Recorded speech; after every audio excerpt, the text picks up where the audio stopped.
কাছে লাখো কোটি শুকর, মহান রব্বুল আলামিন আমাদেরকে পবিত্র জুমার দিনে জুমার নামাজ আদায় করার উদ্দেশ্যে, দিনই কিছু আলোচনা শোনার উদ্দেশ্যে আসা এবং বসার তৌফিক দান করেছেন। এজন্য আল্লাহ তাআলার কাছে কালিমাতুশ শুকর অন্তর থেকে মহব্বতে আদায় করি, আলহামদুলিল্লাহ। আজকে আমাদের আলোচ্য বিষয় হলো শিরকের ব্যাপারে। শিরক এরকম একটা মারাত্মক ভয়ঙ্কর ব্যাধি, শিরক এরকম একটা মারাত্মক ব্যাধি, এই শিরকে আমলগুলোকে নষ্ট করে দেয়। শুধু তাই নয়, ঈমানকে নষ্ট করে দেয় এই শিরক।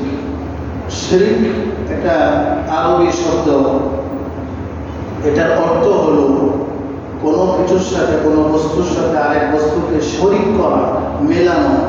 কথা কি বুঝে আসছে ভাই? শিরক মানে শরীক করা, অর্থাৎ আল্লাহর সাথে কাহাকেও কখনো কোনো অবস্থায় কোনো কিছুর মধ্যে শরীক করা যাবে না। আল্লাহ এক। দলিল কি? অসংখ্য দলিল কোরআনে কারিমে আল্লাহ রাব্বুল আলামিন দিয়েছেন যে আল্লাহ এক। সূরা ইখলাস, কুল হুয়াল্লাহ সূরা তো আমরা সবাই পাই, ঠিক না? সূরা কুল হুয়াল্লাহ, যে সূরাতুল ইখলাস, এই ইখলাসের মধ্যে আল্লাহ তাআলা বলেন কুল হুয়াল্লাহু আহাদ, বলুন আমি আল্লাহ এক। আল্লাহুস সামাদ, লাম ইয়ালিদ ওয়া লাম ইউলাদ ওয়া লাম ইয়াকুল লাহু কুফুয়ান আহাদ। আল্লাহ বলেন আমি কাউকে জন্ম দেই না, আমি জন্ম কেউ কাছ থেকে হইও না, আমার ছেলে মেয়ে নাই, সন্তানাদি নাই। সুবহানাল্লাহ। এই ছোট একটা সূরার মধ্যে কত সুন্দর আল্লাহ তাআলার পরিচয় তুলে ধরেছেন। সুবহানাল্লাহ। আল্লাহ তাআলা এক, আল্লাহ তাআলার সাথে কাউকে শরীক করা যাবে না। সূরাতুন নিসা 48 নম্বর আয়াতে আল্লাহ পাক রব্বুল আলামিন বলেন ইন্নাল্লাহা লা ইয়াগফিরু আন ইউশরাকা বিহি ওয়া ইয়াগফিরু মা দুনা যালিকা লিমান ইয়াশা ওয়া মান ইউশরিক বিল্লাহি ফাকাদ ইফতারা ইসমান আযীমা। নিশ্চয়ই শিরক হলো অনেক বড় একটা অপরাধ। নিশ্চয়ই শিরক মারাত্মক একটা অপরাধ, মারাত্মক পাপের কাজ। কাজেই তোমরা শিরক করো না। আর আমি আল্লাহ শিরকের গুনাহ আমি কখনোই ক্ষমা করব না। অন্য সমস্ত গুনাহ আমি আল্লাহর কাছে তাওবা করলে ক্ষমা করে দিব, কিন্তু শিরকের গুনাহ আমি আল্লাহ ক্ষমা করব না। কত ভয়ঙ্কর কথা, চিন্তা করছেন? মারাত্মক কথা। শিরক এত বড় পাপের কাজ। সূরা তাওবা, সূরা কাহফের মধ্যে 108 নম্বর আয়াতের মধ্যে আল্লাহ রাব্বুল আলামিন বলেন কাদের জন্য আল্লাহ পাক রব্বুল আলামিন জান্নাত রেখেছেন। ইন্নাল্লাযীনা আমানু ওয়া আমিলুস সালিহাত কানাত লাহুম জান্নাতুল ফিরদাউসি নুজুলা। ইন্নাল্লাযীনা আমানু ওয়া আমিলুস সালিহাত, নিশ্চয়ই যারা ঈমান আনবে, ঈমানটা হইতে হবে নির্ভেজাল। কথা বুঝে আসছে? ঈমান হইতে হবে নির্ভেজাল এবং ওয়া আমিলুস সালিহাত, নেক আমল করতে হবে, আমলটা হইতে হবে শিরক মুক্ত। কথা বুঝে আসছে ভাই? নির্ভেজাল ঈমান হইতে হবে এবং আমল হইতে হবে। আল্লাহ পাক রব্বুল আলামিন এই সূরা কাহফের 108 নম্বর আয়াত দিয়ে বোঝাইতে চাচ্ছেন তার জন্য হলো জান্নাত। কেমন জান্নাত? কানাত লাহুম জান্নাতুল ফিরদাউসি নুজুলা, জান্নাতের মধ্যে সবচেয়ে দামি জান্নাত যেটা, তার জন্য অপেক্ষা করবে। সুবহানাল্লাহ। তাহলে ঈমান নির্ভেজাল রাখতে হবে, ভেজাল মুক্ত ঈমান রাখা যাবে না। একেবারে সাফ সাফ ঈমান রাখতে হবে। একমাত্র আল্লাহকে আমি বিশ্বাস করি, আল্লাহর সাথে আমি কাউকে শরীক করি না। সূরাতুল লুকমান 21 নম্বর পারা 11 নম্বর পৃষ্ঠা 13 নম্বর আয়াতে আল্লাহ রাব্বুল আলামিন বলেন ইয়া বুনাইয়া লা তুশরিক বিল্লাহ। ওনার ছেলেকে লুকমান আলাইহিস সালাতু ওয়াস সালাম ওনার ছেলেকে ওসিয়ত করতেছেন যে ও বাবা, ও আমার কলিজার টুকরা সন্তান, তোমাকে আমি ওসিয়ত করছি ইয়া বুনাইয়া, হে আমার আদরের ছেলে, লা তুশরিক বিল্লাহ, কখনোই তুমি শিরক করবে না। ছেলে বাবাকে উপদেশ দিচ্ছে শিরক করবে না। আর আমরা যারা বাবা আছি আমরা ছেলে মেয়েদেরকে 2-4টা ভালো কথা শেখানোর মন মানসিকতা তৈরি হয় না। একটা মাসআলা শেখানো, একটা নফল ইবাদত শেখানো, যে তুমি নামাজ পড়বা, নামাজের পরে এই আমলটা 3 বার 5 বার 7 বার পড়বা, অথবা তুমি সূরা ওয়াকিয়া মাগরিবের পরে তেলাওয়াত করবা, ইশার পরে সূরা মুলক তেলাওয়াত করবা, সূরা আসরের লাস্টের 3 আয়াত ফজরের পরে পড়বা এবং ফজরের পরে সূরা ইয়াসিন পড়বা। আমাদের জবান থেকে সন্তানদের উদ্দেশ্য করে কোনো নসিহত বের হয় না। লোকমান আলাইহিস সালাতু ওয়াস সালাম শিখাইতেছেন যে বাবা হইলে সন্তানকে ভালো কিছু নসিহত করতে হয়। ইয়া বুনাইয়া, ও সন্তান, লা তুশরিক বিল্লাহ, শিরক করবা না, ইন্নাশ শিরকা লাযুলমুন আযীম। শিরক হলো একটা জুলুম, শিরক করা যাবে না। আল্লাহ রাব্বুল আলামিন সূরা ফাতিহা আলহামদুলিল্লাহ সূরা আমরা সবাই মুখস্থ আছে 5 নম্বর আয়াতে আল্লাহ বলেন, ইয়্যাকা না'বুদু ওয়া ইয়্যাকা নাস্তাঈন। কত সুন্দর করে আল্লাহ বলতেছেন, হে আমার বান্দা, আমার কাছে, আমি তোমার কাছে চাই এবং তোমার ইবাদত করি। আমি আপনি 5 ওয়াক্ত নামাজের মধ্যে বলতেছি, আয় আল্লাহ, আপনার কাছে সাহায্য চাই এবং আপনার কাছে আমরা আপনারই ইবাদত করি। 2টা কথা, একটা হলো আল্লাহ আপনার ইবাদত করি, আর একটা হলো আপনার কাছে সাহায্য চাই। কিন্তু মসজিদে বের হওয়ার পরে দেখা গেছে বিভিন্ন জায়গায় চাইতেছি, আল্লাহর কথা বলে গিয়েছি। এই প্রসঙ্গ সামনে আসবে ইনশাআল্লাহ, বলবো আমি। ইমানের কথা সূরা ফাতিহার মধ্যে বলেছেন আল্লাহ তাআলা, সূরা ফাতিহার 11 নম্বর আয়াতের মধ্যে বলেছেন, ইয়াকুলুনা বিআলসিনাতিহিম মা লাইসা ফি কুলুবিহিম। তারা মুখে মুখে বলে, অন্তরে বলে না। আল্লাহ বলছেন জবানে বলতে হবে আল্লাহ এক, এবং অন্তরে বিশ্বাস রাখতে হবে আল্লাহ এক। শুধু মুখে মুখে বললে হবে না, অন্তরে আর মুখে এক থাকতে হবে। মুখে একটা, অন্তরে আরেকটা। এটা হলো মুনাফিকি। কথা বুঝে আসছে? আপনার ভেতরে একটা, বাহিরে আরেকটা। এটা কিন্তু মুনাফিকি। আর মুনাফিকের কথা আল্লাহ তাআলা কোরআনে কারিমে অনেক শক্ত কথা বলেছেন। মুনাফিকদের জায়গা হবে জাহান্নামের তলে বসে। আল্লাহ তাআলা 5 নম্বর পারা 20 নম্বর পৃষ্ঠার মধ্যে বলেন, ইন্নাল মুনাফিকিনা ফিদ দারকিল আসফালি মিনান নার। মুনাফিকদের জায়গা হবে আসফাল, নিচে, একেবারে জাহান্নামের পদতলে, একেবারে নিচের জায়গায়, তলায় তাদের জায়গা হবে। কাফেরদের কথা বলেন নাই আল্লাহ তাআলা যে নিচের জায়গা হবে, কিন্তু মুনাফিকদের কথা বলেছেন। কারণ মুনাফিকরা মুসলমান বেঁচে থাকতো সমাজে।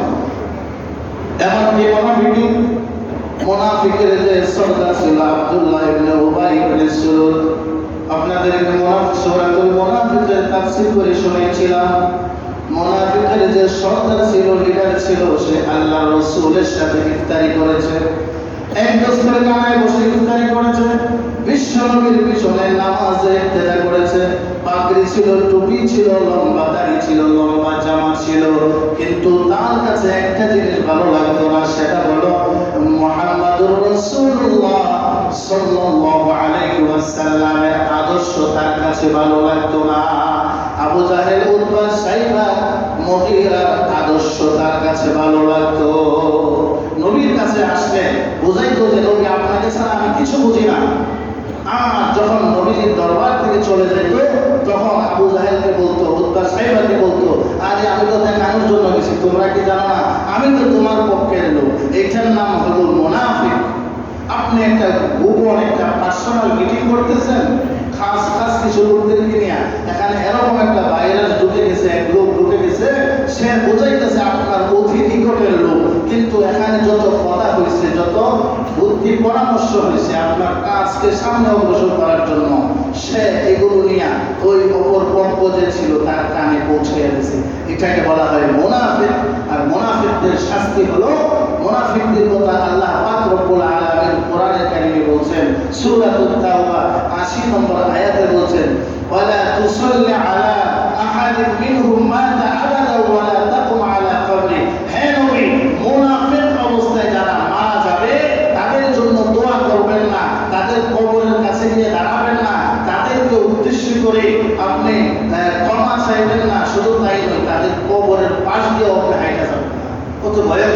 গেছে, মুনাফিকদের কথা বলা হয়েছে, মুশরিকদের কথা বলা হয়েছে, যারা ঈমান আনা আল্লাহ এক বিশ্বাস করে না, আল্লাহকে মানে কিন্তু কিভাবে মানে?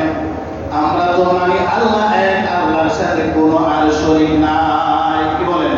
আমরা আল্লাহ এক মানি না? আমরা আল্লাহ এক মানি, আল্লাহর সাথে আর কোনো অংশীদারিত্ব নাই। কিন্তু মুশরিক যারা ছিল, এখনো যারা আছে নাস্তিক, তারা বলে আল্লাহকে আমরা মানি কিন্তু আল্লাহর সাথে আরো কিছু আছে, আল্লাহ একা দিয়ে এত কিছু করা সম্ভব, আল্লাহ কিছু কাজ কর্মকে দিয়ে দিয়েছে। যেমন উদাহরণস্বরূপ, বন্ধ পীরের দরবারে গেছে একজন লোক। কেন গেছে? জিজ্ঞাসা করলে বলা হয়েছে যে আমার সন্তানের প্রয়োজন, আল্লাহর কাছে অনেক চেয়েছে, আল্লাহ সন্তান দেন না। আমার পাশের বাড়ির পাশের বাসার আমার ভাই, সে একটা খাসি মানব করার কারণে ওই বাবা যে শুয়ে আছে দরবারে, সে সন্তান দিয়ে দিয়েছে। নাউজুবিল্লাহ। কিছুদিন আগে তো দেখলাম সোশ্যাল মিডিয়াতে মৌলবী নামে কলঙ্ক চিটাগং এক মাজারের কাছে যায় বলতেছে, কি বলতেছে জানেন? বলতেছে বাজি আমার এই ছেলেগুলোর পরীক্ষার মধ্যে পাস করাই দিন। কি বলতেছে? বাজি আমার এই ছেলেগুলোর পরীক্ষার মধ্যে পাস করাই দিন, আপনার কাছে অনেক আবেগ নিয়ে আসছে। কি এটা? কি মুশরিক? সে মুশরিক, আল্লাহর সাথে শরীক করেছে। মুশরিক হওয়ার পরেও যদি আল্লাহর জান্নাত পাইতো, তাহলে আল্লাহর হাবিব সাল্লাল্লাহু আলাইহি ওয়াসাল্লামের চাচা আবু তালেব জান্নাত পাইতো। আবু তালেব কি ছিল? মুশরিক ছিল। উনি আল্লাহ এক মানতো না, আল্লাহকে মানতো কিন্তু আল্লাহর সাথে শরীক করতো। মুশরিক হওয়ার পরেও যদি কেউ জান্নাতে যাইতো, তাইলে বিশ্বনবীর চাচা, আপন চাচা আবু তালেব, সে জান্নাতে যাইতো। বরং তার কথা কোরআন কারীমে আল্লাহ কি বলে? সূরা তাওবার মধ্যে আসছে, সূরা তাওবার 113 নম্বর আয়াতের মধ্যে আসছে, যখন বিশ্বনবী সরকারি দু আলম নবী বিশ্বনবী মুহাম্মদুর রাসূলুল্লাহ সাল্লাল্লাহু আলাইহি ওয়াসাল্লাম আবু তালেবের কবরের পাশে যায় আল্লাহর কাছে হাত তুলে মোনাজাত করতেছে, ক্ষমা চাচ্ছে, জিবরাইল আমিন ওই মুহূর্তে একটা আয়াতে কারিমা নাযিল করেছেন। 113 নম্বর আয়াত নাযিল করেছেন, ওয়ামা কানা আল্লাহু মুআযযিবাহুম ওয়ামা কানা আল্লাহু লিউআযযিবাহুম ওয়া আনতা ফীহিম ওয়ামা কানা আল্লাহু মুআযযিবাহুম ওয়া আনতা ফীহিম ওয়ামা কানা আল্লাহু ইস্তাগফিরুন। আয়াতটা পুরো আমার যেখানে আসতেছে না, তবে আয়াতের অর্থ হলো এটা যে হে আল্লাহর রাসূল, আপনি আপনার চাচার জন্য ক্ষমা চাচ্ছেন, আল্লাহ না করছে ক্ষমা চাওয়ার জন্য। শুভনীয় নয় কোন মুমিন কোন নবীর জন্য যে কোন মুশরিকের জন্য ক্ষমা চাবে। কথা কি বুঝে আসছে? ওই আয়াতের তর্জমা হলো যে শুভনীয় নয় কোন মুমিনের জন্য, কোন নবীর জন্য যে একজন মুশরিকের জন্য, মুশরিকের পক্ষ হইয়া ক্ষমা চাবে। কথা বুঝে আসছে? তাইলে মুশরিক হওয়ার পরেও, কাফির হওয়ার পরেও যদি জান্নাতে যাইতো, তাইলে আল্লাহর হাবিবের চাচা জান্নাতে যাইত। হাদিস শরীফে আছে, বুখারী শরীফের হাদিস, আল্লাহর রাসূলের চাচাকে জাহান্নামে দেওয়া হবে, কিন্তু সবচেয়ে কম শাস্তি দেওয়া হবে। তাফসীরকারীগণ, মুফাসসিরগণ তাফসীরের কিতাবে লিখেন জাহান্নামে দেওয়া হবে, কেন আবার কম শাস্তি দেওয়া হবে? মুফাসসিরগণ লিখেন আল্লাহ হাবিব সাল্লাল্লাহু আলাইহি ওয়াসাল্লামকে কোলে নিয়েছেন শিশুকালে, বুকে নিয়েছেন, মাথায় নিয়েছেন, পিঠে নিয়েছেন, এমনকি শরীরের এমন কোন অঙ্গ প্রত্যঙ্গ বাকি নাই যে বিশ্ব নবীর শরীরের ছোঁয়া লাগে নাই। আর যত জায়গায় আল্লাহ হাবিবের ছোঁয়া লেগেছে আবু তালেবের শরীরে, ওই জায়গাটা জাহান্নামের জন্য হারাম হয়ে গেছে। কিন্তু পায়ের তলার মধ্যে লাগে নাই বিশ্বনবীর শরীরের ছোঁয়া। এই পায়ের মধ্যে দুইটা জুতা পরিধান করিয়ে দেওয়া হবে। অনেক তাপে, অনেক তাপ, অনেক গরম। এখন যে কি অবস্থা দেশের, কেমন গরম, এসি থেকে বের হইলে 5 মিনিটের মধ্যে মনে হয় কলিজা শুকিয়ে যাচ্ছে। এই একটু তাপমাত্রার কারণে। আর জাহান্নামের তাপ, জাহান্নামের শাস্তি দুনিয়ার শাস্তির তুলনা, দুনিয়ার শাস্তির সাথে, কষ্টের সাথে জাহান্নামের কষ্টের কোনো মিল নাই। 1%কে 1000 ভাগ করলে 1 ভাগের মিল নেই। এত ভয়ঙ্কর শাস্তি হবে জাহান্নাম। আর জান্নাতের আরাম-আয়েশ, জান্নাতের নাজ নিয়ামত, দুনিয়াতে যত আপনি শান্তিতে থাকেন না কেন, আরামে থাকেন না কেন, অনেক ভালো ভালো খাবার খাচ্ছেন না কেন, ভালো গাড়ি দিয়ে ঘুরছেন, যাই করছেন না কেন, জান্নাতের নাজ নিয়ামত আরাম আয়েশের সাথে দুনিয়ার আরাম আয়েশের বিন্দু পরিমাণ মিল পাবেন না। হাদিসে আসছে কল্পনাও করা যাবে না জান্নাতে এত নাজ নিয়ামত মুমিনের জন্য আল্লাহ পাক রব্বুল আলামিন রেখেছেন। আর গুনাহগারদের জন্য, মুশরিকদের জন্য, কাফেরদের জন্য, মুনাফিকদের জন্য জাহান্নামে এত ভয়াবহ শাস্তি রেখেছেন, সেটাও কল্পনাও আনা যাবে না। তাইলে যারা মুশরিক হয়ে মারা যায়, কাফের হয়ে মারা যায়, মুনাফিক হয়ে মারা যায়, তাদের জন্য জান্নাত কি হারাম। আল্লাহ রাব্বুল আলামিন কালামে পাকের মধ্যে বলেন, লাইন আশরাকতা লায়াহবাতান্না আমালুক। যারা মুশরিক, যারা আল্লাহর সাথে শিরক করে, তাদের ওই কর্মগুলোকে ব্যর্থ করে দেওয়া হয়, অর্থাৎ আমলগুলোকে নষ্ট করে দেওয়া হয়। সূরাতুজ জুমার 65 নম্বর আয়াতে আল্লাহ বলেন, যারা শিরক করবে আল্লাহর সাথে, তাদের কি করবে? নেক আমলগুলো ধ্বংস করে দেওয়া হয়, নষ্ট করে দেওয়া হয়।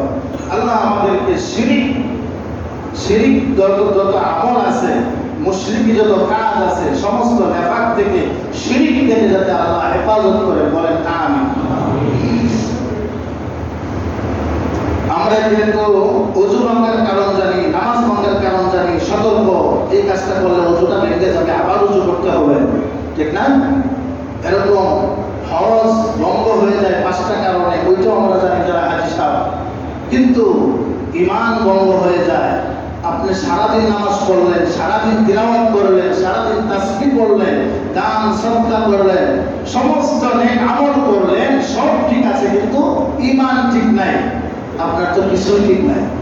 আপনি একটা ব্যাগ নিয়ে গেছেন মাছ ধরার জন্য, আর মাছ ধরে ধরে ওই থলের মধ্যে রাখতেছে, কিন্তু নিচে একটু জায়গা অংশ নাই, কাটা ফুটা, সারা রাত্র মাছ ধরছেন, অনেক বড় বড় মাছ, দামি দামি মাছ ধরছেন আপনি, ধরে আপনার মনে হচ্ছে যে ব্যাগ ভরে গেছে, 5 কেজি 7 কেজি 10 কেজি ধরে ফেলছেন।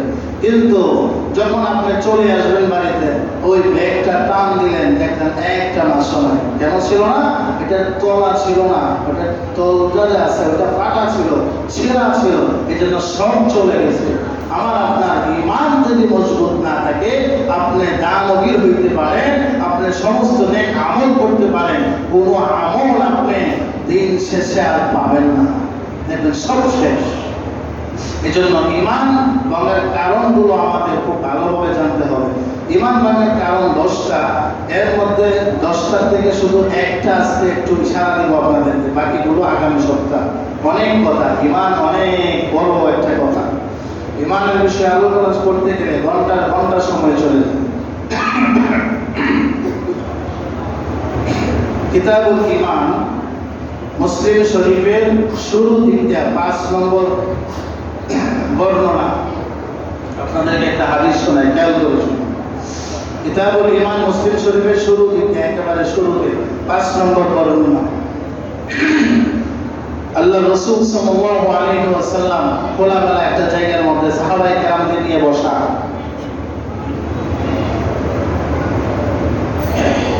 ইয়া বারিজাল লিনাস, উনি খোলামেলা একটা জায়গার মধ্যে বসা। ফাতা, একজন লোক আসলো,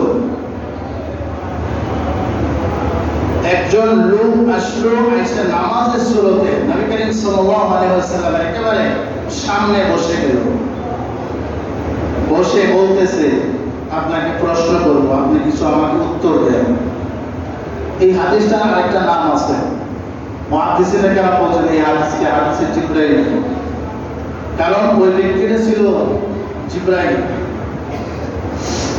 তখন ময়লাযুক্ত কাপড়, এলোমেলো চুল, শরীরে ময়লা, ওই ব্যক্তিটা নামাজের শুরুতে বসতেছে, বৈশা নবীকে জিজ্ঞাসা করতেছে মাল ঈমান। 4টা প্রশ্ন করছে। কয়টা প্রশ্ন? 4টা প্রশ্ন। মাল ঈমান, মাল ইসলাম, ইহসান আর কিয়ামত কখন হবে, এই 4টা বিষয়ে প্রশ্ন করেছে। মাল ঈমান, আল্লাহ রাসূল সাল্লাল্লাহু আলাইহি ওয়াসাল্লাম 1 নম্বর প্রশ্নের জবাব দিয়েছেন মাল ঈমান। ঈমান 6টা জিনিসের উপর, মৌলিকভাবে 6টা জিনিসের উপর বিশ্বাস রাখার নাম ঈমান। 1 নম্বর আমানতু বিল্লাহ ওয়া মালাইকাতিহি ওয়া কুতুবিহি ওয়া রুসুলিহি ওয়াল ইয়াউমিল আখির ওয়াল কদরি খায়রিহি ওয়া শাররিহি মিনাল্লাহি তাআলা ওয়াল বা'সি বা'দাল মাউত। এই 6টা জিনিসের উপরে মৌলিকভাবে বিশ্বাস করা ঈমান। 2 নম্বর ইসলাম। ইসলাম কি জিনিস? আল্লাহ রাসূল সাল্লাল্লাহু আলাইহি ওয়াসাল্লামকে জিজ্ঞাসা করলেন ইসলাম কি জিনিস, তারপরে জিজ্ঞাসা করলেন ইহসান কি জিনিস, তারপরে জিজ্ঞাসা করলেন কিয়ামত কখন হবে। 4টা প্রশ্ন কিন্তু খুব গুরুত্বপূর্ণ প্রশ্ন। 4টা প্রশ্ন খুব গুরুত্বপূর্ণ প্রশ্ন। কিন্তু জিবরাইল আমিন কেন আসছেন এই প্রশ্নগুলো করার জন্য? আসছেন এই জন্য, এই জিনিসগুলো এখানে যারা বসা আছে তাদেরকে অবগত করার জন্য, এবং এটা হাদিসে জিবরীল পর্যন্ত, কিয়ামত পর্যন্ত থাকবে। সারা পৃথিবীর সমস্ত মানুষ এই হাদিস পড়বে, শুনবে, এই অনুযায়ী প্রস্তুতি নেবে আখিরাতের জন্য। কথা ভাই বুঝে আসছে? তো ঈমানের কথা বললাম। আমলের কথা বলা হয়েছে 4টা মৌলিক, 4টা আমলের নাম হলো ইসলাম। মৌলিক 4টা আমল। 4টা আমল কি? শিরক ছাড়া ইবাদত, 2 নাম্বার ফরজ সালাত দুরূহভাবে আদায় করা, 3 নাম্বার ঠিকভাবে যাকাত আদায় করা, 4 নাম্বার রমজান মাসের রোজা রাখা। এই 4টার কথা বলা হয়েছে। এখন বলতে পারেন হুজুর হজের কথা তো বলা নাই। মুফাসসিরিন ইকরাম বলেন এই 4টার ভিতরে শুধু হজের কথা নয়, আরো অন্য প্রসঙ্গ নিয়ে আসা হয়েছে, এগুলো ব্যাখ্যা করলে পাওয়া যাবে। আর ঈমানের কথা বলা হয়েছে 6টা জিনিসের উপরে মৌলিকভাবে বিশ্বাস করার নাম ঈমান। এই 6টা জিনিসের ভিতরে আরো অনেকগুলো জিনিস রয়ে গেছে, কারণ এক হাদিসে আসছে ঈমানের 77টা শাখা। শোনেন নাই? ঈমানের কয়টা শাখা? 77টা শাখা। ঈমান, ইসলাম, ইহসান এবং কিয়ামত কখন হবে। ইহসান কি জিনিস? ইহসান হলো এমন ভাবে নামাজ আদায় করতে হবে যে আমি আল্লাহকে দেখতেছি, এই মনোভাব আমাদের দ্বারা তৈরি হওয়া সম্ভব না। কিন্তু তখন কি করতে হবে? তখন আল্লাহর হাবিব বলেন এতটুকু বিশ্বাস রাখা একেবারে জরুরি যে আল্লাহ তাআলা আমাকে দেখতেছেন, আমি নামাজ আদায় করতেছি। প্রথমটা রাখতে পারবো না, দ্বিতীয়টা তো পারবো। কি বলেন? দ্বিতীয়টাও যদি না রাখি আমরা, তাহলে নামাজের মধ্যে মন থাকবে না। নামাজের মন রাইখা চলে যাবে ব্যবসায়, চাকরিতে, অফিসে, ওই বাড়িতে, বাসাতে, বাসার কাজ করতেছে, ওখানে বিভিন্ন জায়গায় চলে যাবে। আমি আল্লাহকে দেখতেছি, এই মনোভাব, ওই চিন্তা চেতনা যদি না থাকে, তাহলে এতটুকু রাখতে হবে অবশ্যই জরুরি যে আল্লাহ আমাকে দেখতেছে। কথা কি ভাই বুঝে আসছে? এখন আরেকটা পয়েন্ট আমরা জানবো, সেটা হলো শিরক প্রথমত 2 প্রকার। জানা দরকার আছে না? শিরক প্রথমত 2 প্রকার। 1 নাম্বার শিরক আকবর, 2 নাম্বার শিরক আসগর। আকবর মানে বড় শিরক, আসগর ছোট শিরক। বড় শিরকের মধ্যে আবার 3 প্রকার। বড় শিরক 3 প্রকার, ভালো করে মনে রাখবেন এই পয়েন্টগুলো। প্রথমত শিরক 2 প্রকার, বড় শিরক, ছোট শিরক। বড় শিরক আবার 3 প্রকার। বড় শিরক 3 প্রকার হলো শিরকে ইতিকাদ অর্থাৎ বিশ্বাসগত শিরক, তারপরে হলো কথার শিরক আকওয়াল, শিরকে আকওয়াল। 3 নম্বর শিরকে আফআল অর্থাৎ কর্মের শিরক। অর্থাৎ এই 3টা বড় শিরক 3 প্রকার। বাংলা হলো বিশ্বাসগত শিরক 1 নাম্বার, 2 নাম্বার কথার শিরক, 3 নাম্বার কর্মের শিরক। এই 3টা হলো বড় শিরক। এখন আসলে এগুলোর ভেতরে ঢুকি, আমরা জানা দরকার। বিশ্বাসগত শিরক ওই যে বলছিলাম, বাবার কাছে যায় সন্তান চায়। আল্লাহ পাক রব্বুল আলামিন বলেন, আমি সন্তান দেওয়ার মালিক। সূরাতুশ শূরা 49 এবং 50 নম্বর আয়াত। আল্লাহ পাক রব্বুল আলামিন বলেন, লিল্লাহি মুলকুস সামাওয়াতি ওয়াল আরদ ইয়াখলুকু মা ইয়াশা ইয়াহাবু লিমান ইয়াশাউ ইনাসা ওয়া ইয়াহাবু লিমান ইয়াশাউ আয-যুকুর আও ইউযাওবিজুহুম যুকরানান ওয়া ইনাসা। আল্লাহ পাক রব্বুল আলামিন বলেন, আমি সন্তান দেওয়ার মালিক। আমি যাকে ইচ্ছা করি তাকে মেয়ে সন্তান দান করি, আমি যাকে ইচ্ছা করি তাকে ছেলে সন্তান দান করি। আবার আমি আল্লাহ যাকে ইচ্ছা করি ছেলেও দেই মেয়েও দেই, আবার আমি যাকে ইচ্ছা করি ছেলেও দেই না মেয়েও দেই না, কোনো সন্তান দেই না। এই যে কথাটা বললাম, এটা কি আমার মন গড়া কথা বলছি? রেফারেন্স দিয়েছি সূরাতুশ শূরা 49 এবং 50 নম্বর আয়াত, 25 নম্বর পারায় খুলে দেখবেন। আল্লাহ কি বলতেছেন? যে সন্তান দেওয়ার মালিক আমি, না দেওয়ার মালিক আমি, দুটোটাই দেওয়ার মালিক আমি, আবার শুধু মেয়ে দেওয়ার মালিক আমি, শুধু ছেলে দেওয়ার মালিক আমি। তাইলে বিশ্বাসগত শিরক। তাইলে কোনো বাবার কাছে গেলে কোনো পানি পড়া তাবিজ নিয়ে আসলে সন্তান হবে, এই বিশ্বাস রাখা যাবে? যদি রাখেন শিরক হবে, যদি রাখেন শিরক হবে। কোনো মাজারে যায় লাল সুতা বাঁধলে গাছের মধ্যে সন্তান হবে, দ্রুত বিবাহ হবে, হ্যাঁ, জমিনে ফসল বেশি হবে, ব্যবসার মধ্যে লাভ হবে, লস হবে না, কারণ বাবার নেক নজর থাকবে। আরে বাবা যে শুয়ে আছে তার কি হাল, তার কি অবস্থা দেখেন না কিয়ামতের ময়দানে, তার কি অবস্থা দেখবেন। কোনো বাবার ক্ষমতা নাই সন্তান দেওয়ার, কোনো বাবার ক্ষমতা নাই ব্যবসার মধ্যে লাভ দেওয়ার, লস দেওয়ার, কোনো বাবার ক্ষমতা নাই আপনাকে চাকরি লওয়া দেওয়া। এগুলো শিরক, শিরকে আকীদা। বিশ্বাসগত শিরক হলো এটা। শুধু একটা উদাহরণ দিলাম। তারপরে আসুন 2 নাম্বার, শিরকে আকওয়াল, অর্থাৎ কথার শিরক। কথার শিরক এগুলো অনেকে জানি, কিন্তু আমরা স্মরণ করে দিচ্ছি। আমি আপনার কথার শিরক হলো, আপনি সকাল থেকে ঘুম থেকে উঠলেন, সকালে ঘুম থেকে ওঠার পরে দরজা থেকে বের হইতেছেন, ঘুম ঘুম ভাব, দরজার মধ্যে কপালে বাড়ি লেগে গেল, আর বলতেছেন সকালবেলায় দরজায় বাড়ি লেগে গেল, আজকে না জানি সারাটা দিন আমার কি অবস্থায় যায়, অলক্ষণ দেখা দিল আমার। আসেনি এরকম? হাত থেকে পরে একটা গ্লাস ভেঙে গেল, মা বলতেছে কি সর্বনাশ, আজকে তুই কেউ সামনে যাইস না, গেলে অমঙ্গল হবে সবার। আছে কিনা?